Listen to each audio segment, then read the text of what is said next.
Friday morning from the site of the All-Star Game at 1:30 this afternoon. Here we are for our first round of the playoffs. I don't know if it's called wild card round or whatever we call this. Here we are. We have predictions for the first round of the playoffs. First of all, how much of a struggle was that Rookie of the Year vote? We are in a great spot as a league when you look at Rookies of the Year and you say any one of these guys would have won in any other year. All of a sudden you have 6, 7 guys on a ballot and you can't pick one.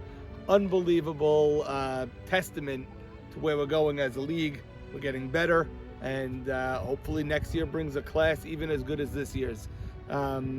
All-Star Game, a lot of buzz on the All-Star Game. Yes, there were some people with great years that got just left off the team.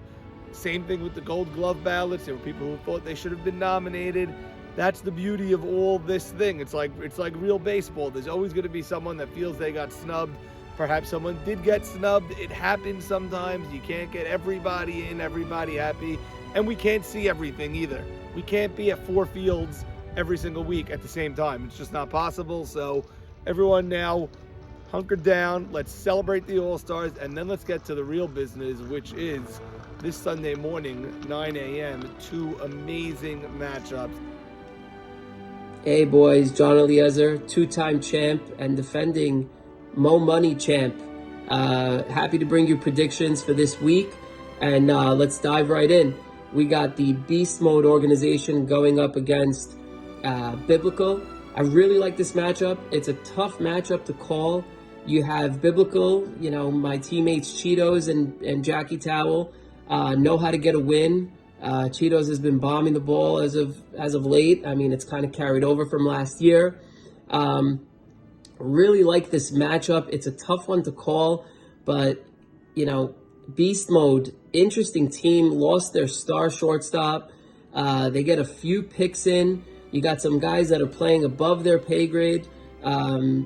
And besides the fact that they got a new pitcher on the mound, does he hold up in a YMSL matchup? I think that's the biggest question here. So there's a lot of unknowns for Beast Mode, and that, gets me to want to pick Biblical. I think if Beast Mode can put it together, yeah, they might have a win here, but I see Biblical taking this in 3, just because of the guys on Biblical's team. I know that, they had lost Alan Jamal or whatnot. There's some replacements, but I think those guys that have been replaced, don't alter the team that much. I think that, David Sabah can come in and he got his feet wet last week. He can come in and kind of, make things right and play a sound right field. Knowing JT, knowing Teddy, I know T.I. is going all out. There's going to be a couple of American flags out there, maybe an Israeli flag as well. So T.I. is pulling out all the stops. First year as captain, first year making the playoffs. Did a tremendous job with this team through all the ups and downs. So kudos to him. And, I think that they get, the 3rd game here. I would say the toughest matchup really for me to predict out of these two has got to be Hipsters. Hipsters and Mashiach. I mean, you don't know what you're getting from Mashiach from week to week, just watching them through the weeks. You could have one of the best teams in the league one week, and then you have a team that's just below 500. So Hipsters are just gelling. They're getting hot. Farka in the playoffs is always dangerous for some reason or another. And I think that, you're going to see a battle here. If Mashiach comes out and wins 1, I think they're taking 2. If Hipsters come out and win 1, I think they're taking 2. It's one of those matchups that can go either way to the team that wins first. Although I do think pitching will get the hand here. I'm calling Mashiach in 2 games. There won't be a 3rd. And I give that to my main man, Max. Max has been here before. He can do it. He can do it at a high level. And I think that he's going to bring it that day. I think he's going to limit the distractions on the field, off the field. He's going to get that Rook coffee. And he's coming to, to lay down the smackdown, so to speak, on Hipsters. Even though they are gelling, I just think that Max is going to rise up to the occasion, and he's going to give his best pitching performance. Better late than never, right? I think if Mashiach plays a sound defensive game, which Mo Haber is usually the one who can get his teams ready for these type of situations, hence Mo money last year versus the Tigers in a best of three, I think that they're in good shape here. All right, guys, miss you boys. The moment we've all been waiting for, YMSL 2023 playoffs, here we come. Okay, we got two really good matchups underway. We got number one, we're going to start off with the number 3 seed Hipsters versus the Moshiach team. Now, I've been saying this since week 1, and I've stood to it till the end of the season. Hipsters are for real. They finally proved me right last week of the season versus a really, really good Brew Crew team. Mercying them game 1, made Mechshi out of them game 2. And well, I said in the beginning of last week's playoffs, I knew Brew Crew was going to go into that game a little lackadaisical, but how lackadaisical could a team go into a week that they get absolutely slaughtered? Finally, Hipsters settled in. Eddie Harari on the mound looked great. Farka was beyond good. Ali Marshall, Edmund Dweck, from top to bottom, they looked really, really good. And they finally showed the league, the Hipsters team that I've been talking about. Whereas Moshiach, on the other hand, played an okay beast mode team. I understand that Beast Mode made some really good changes, adding Nodi, or however, Nodi, however it's pronounced, Shimmy on the mound. But Moshiach, they were just that same old Moshiach. I mean, they either show or they don't. And I think that the talent on the Hipsters, with everything that I've been saying this whole year, I'm predicting a sweep. That's it. I see a Moshiach winning it in 2 and just closing out the series, moving on to the next round. We got matchup number 3, TI. It's going to be matchup number 2. TI. It's going to be Biblical versus the Beast Mode. Beast Mode. Really, I covered that game in the El Dango Game of the Week. It was a very, very messy game. Both Moshiach and Beast Mode were arguing essentially over everything and anything. But I have to tip my hat over to Beast Mode. I remember saying in the beginning of the season, the team on paper looked good. They got a replacement for Stephen Gindy finally. The team settled in. But also Biblical looked great. They almost swept Shake and Bake. I mean, they had a dual battle, extra innings. Z obviously bailed Shake and Bake out with a game tying triple in the 7th, and a basic walk off home run, and saved Shake and Bake from losing that bye. So the Biblical looked good, but I can't discredit what I saw out of the Beast Mode. Their lineup looked much, much, much better. Seems like they finally settled in. This is going to be a tough series. I think this one's going all the way. I think I see TI. It's going to be Biblical winning it in 3, and that's it. Those are El Dango's predictions for round number 1. Over and out. Playoffs are finally here. The real season is about to begin. We got 6 teams that are advancing. 2 teams are out. Sorry to see the Pickles and the Sox go. The first matchup we got to talk about is the Hipsters versus Moshiach. 2 teams going into the playoffs in 2 totally different ways. Hipsters finally getting their sweep, looking great, dominant. The lineup that we thought they had preseason. Eddie Harari pitching like the Cy Young candidate and winner that he is. Leo Pachotto moving to short and playing great there through 2 weeks.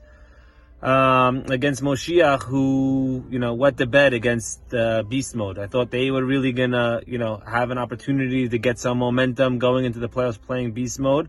They played a couple of tough games, but they lost both games. Max is a tough pitcher. They're a streaky lineup. If they could get the, Elsack going and Eshko going, and, these guys can string a few hits together. Buka with a blast.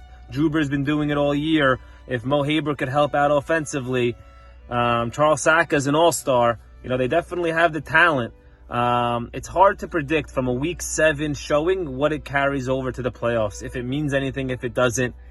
Clearly, based on last week, you would have to say Hipsters have all the momentum. But it's a second season. It's a new season. All the stats are out the window. This is all that matters.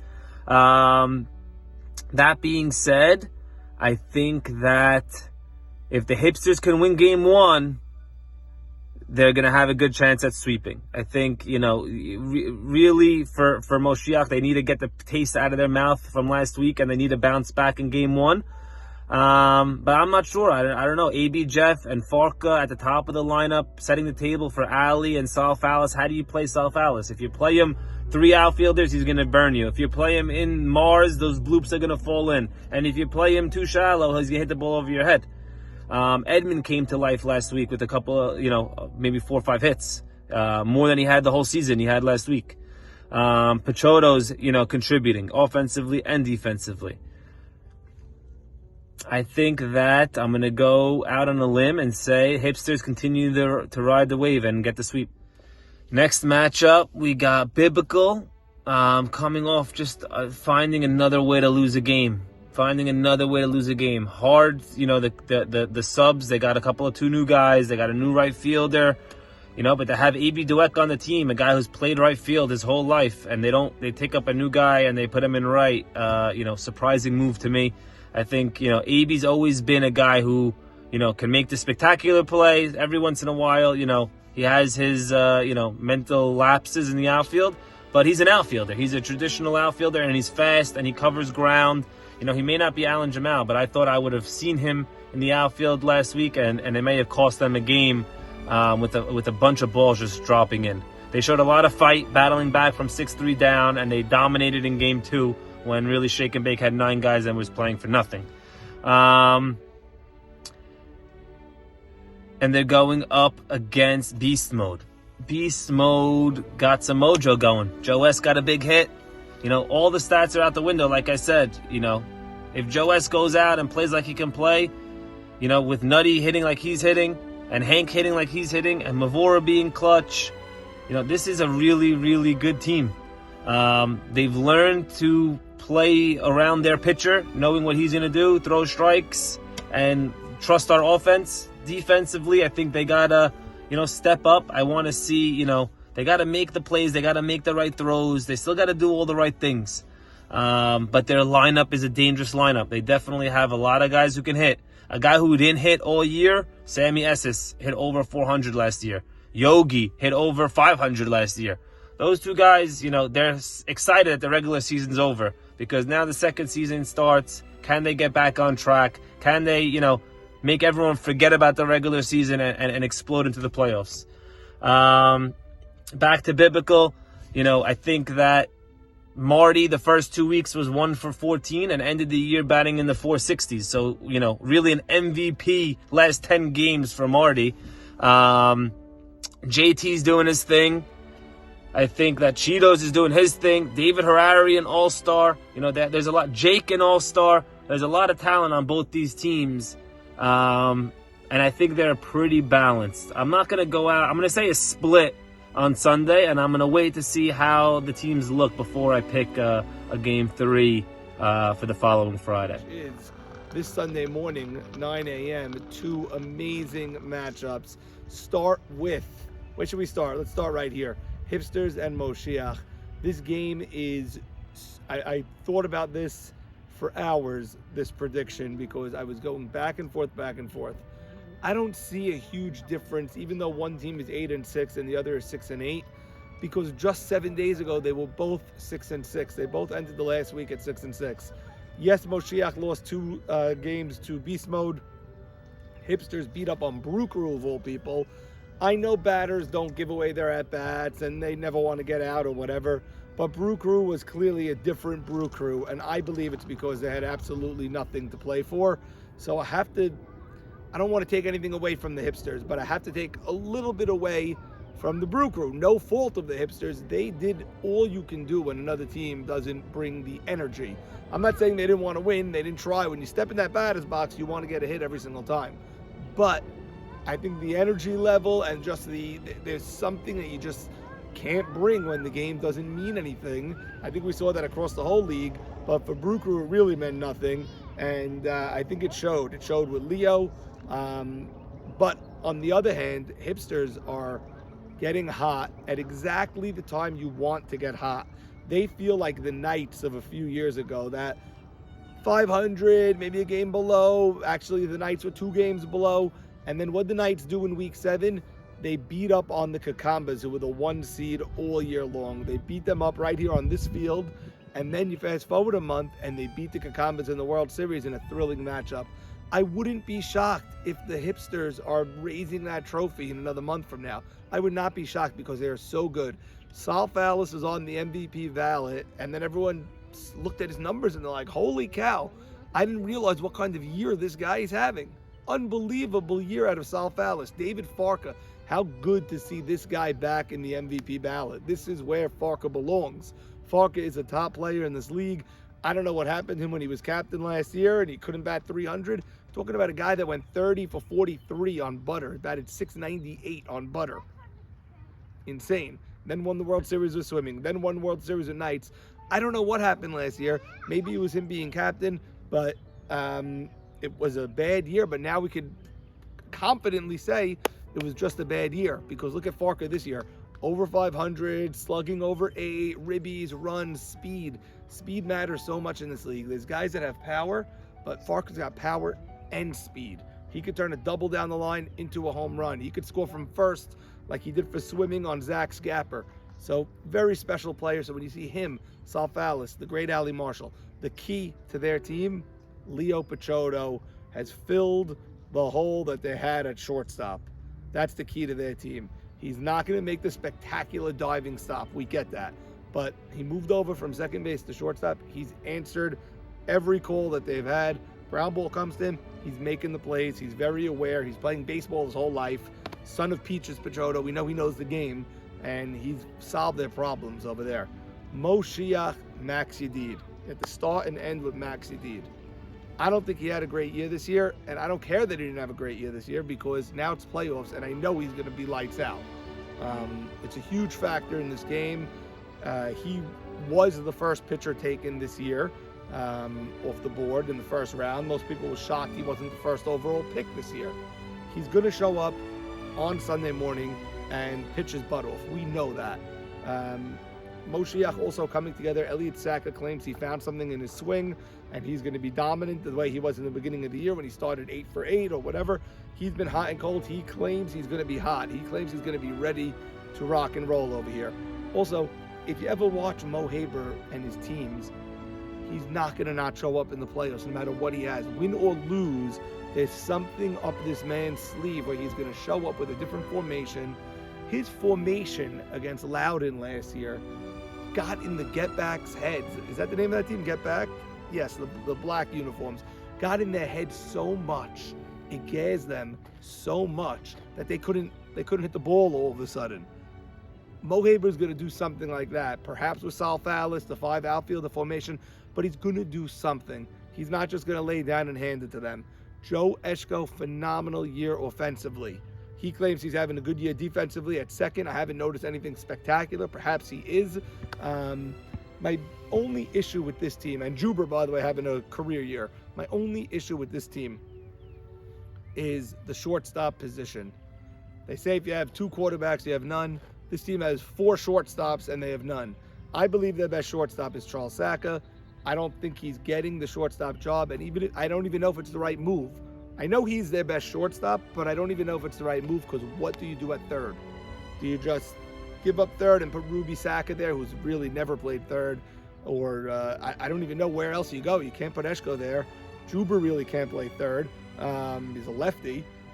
I guess it's got to be Ruby Saka. Or do you stick with Ruby Saka at short and Charles at third? The problem with this team is shortstop, and that's why I'm leaning towards the Hipsters.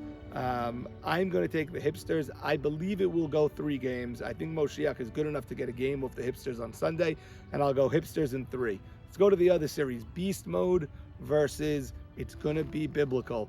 Got to tip your caps to Beast Mode. They've handled every adversity that was thrown their way this year. Injuries, replacements, should they replace, who should they replace with, replace the pitcher, replacing guys that didn't want to be replaced, all of that. It worked out for them in spades with Nutty. The guy is awesome. What a hitter this guy is. Hopefully he's enjoying the league. I don't know. Hopefully he stays. Hopefully he joins the draft next year like everyone else, and we'll see where he gets drafted and everything. But this guy hitting so far, phenomenal. I can't imagine that Edmund Beta isn't focusing on Nutty right now and trying to figure out how he's going to pitch him. They're definitely talking about game planning him. Teddy Ishak is an extremely prepared person, you know, so he might be saying publicly, oh, we have no chance, Beast Mode is great, or whatever. We all know he's figuring out every angle possible on how to get out Nutty, how to get out Hank DeWeck, who's hitting great and an all-star. Again, these two teams are so evenly balanced. I struggled with this pick all day long. I really, really did. I couldn't figure out which way. I could convince myself either way. I could tell you Beast Mode's got Nutty, Hank, Adler, Shimmy is hitting well, Mavor is phenomenal. I like the lineup of Beast Mode a lot. I don't love the defense on either team in the infield so much because Cheeto struggled last week. Bar Nathan is supposed to be giving us web gems every week. Now's the time, Jack Bar Nathan. Now's the time I want to see a diving stop. I don't want the ball going just out of your reach. I want to see, this is the time. The lights are all on right now. YMSL playoffs, now is the time to shine.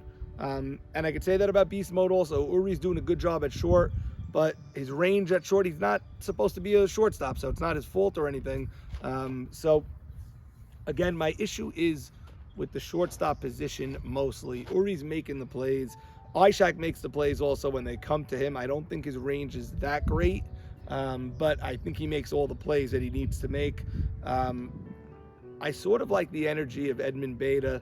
I think he's the difference maker here, but it bothers me that he never sweeps. It bothers me that he'll get tagged for a grand slam here or there when he's not hitting grand slams. All of a sudden, you see them down 3-0 in the first, 5-0 in the first. And Beast Mode is the type of team that can do that. They're the type of team that can do that to you. They could put up big runs early on you. I see that happening again this Sunday. I see another split this Sunday. You bring it to game 3. In a game 3, Friday, next Friday, right here on Fireman's, I sort of have to give the edge to Biblical. I'm going Biblical in 3. I'm going Hipsters in 3. I think both series go 3, and then we'll see the matchups there. I do reserve the right to watch the games on Sunday and see what happens and then change my pick for Friday, but I usually don't like to do that. So I'm going Biblical, very tight series. I think they split. I think Biblical even gets blown out in the game or something and wins a close one. And then I think they win on Friday. And in the Hipsters, I just think the Moshiach shortstop situation is too dysfunctional right now. And that's the only reason I'm going with the Hipsters. So those are my picks. We'll see you all at 1:30. Look at the shirt. Look at my all-star shirt, all-star hat. Thank you, Leon Sakal, for making these on short notice. Look at this. This is awesome. Guys, hope to see everyone at the all-star game, 1:30 p.m. Time is not great. We wanted 3:30, but it's supposed to pour. So hopefully we get this game in. Good luck. Love you all. YMSL playoffs, baby. What is better? Playoffs, playoffs, playoffs. This is the time we're all waiting for. See you today at 1:30. Thank you.